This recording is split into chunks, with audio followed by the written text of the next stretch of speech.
The Dead Sea, 1,500 feet below sea level, is the lowest place on Earth. And located on its northeastern shores is the Second Temple period village of Qumran.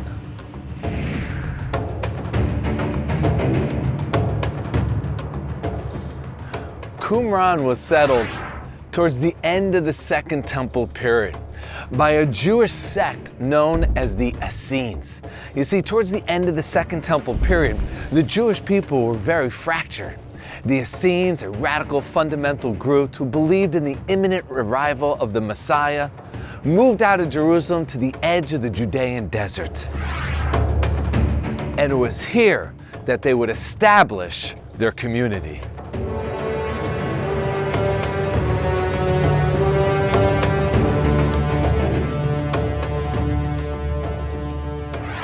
The Essenes went so far in their rejection of Jerusalem that they began to pray towards the east and the rising sun. However, one of the elements of Judaism that they held true to was the idea of spiritual purification in a ritual bath known as a mikvah.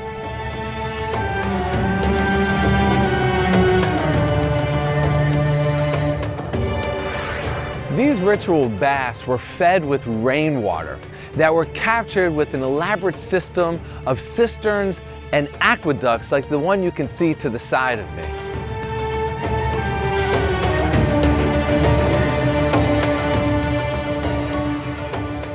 The ritual bath, known as a mikvah, played an integral role within the society here of Qumran.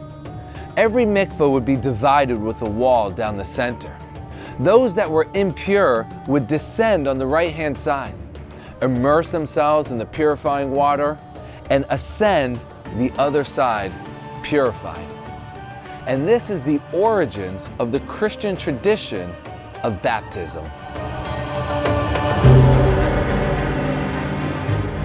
However, the practice they will be most remembered for is writing the various books of the Bible on pieces of parchment, scrolls that they would roll up and store for safekeeping in clay jars. Qumran would meet its demise in the year 68 CE by the hands of the Romans. But before they could destroy the city, the residents here took those sacred scrolls that they had written and they hid them in the caves that you can see behind me, as well as several more that speckle the cliffs that run along the shores of the Dead Sea.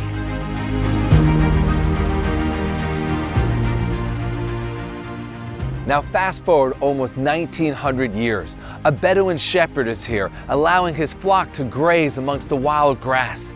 He loses one of them, thinking that that goat had fled or ran into one of the caves up above. He picks up a rock, he throws it into the cave, but rather than hearing the sounds of his lost goat, he hears the shattering of clay pottery. Thinking he may have found diamonds, gold, treasures, he runs out with great excitement. But to his dismay, all he found was leather parchment with Hebrew writing on it. Unbeknownst to him, he had just discovered the Dead Sea Scrolls. And those scrolls and various artifacts that were discovered here in Qumran are today on display at the Israel Museum in Jerusalem. And the amazing thing about seeing these scrolls is that when you compare them to the scrolls that are read every week in synagogues around the world, they are practically identical to one another, which means the Torah, the Bible that we read today is the same Torah, the same Bible we read over 2,000 years ago.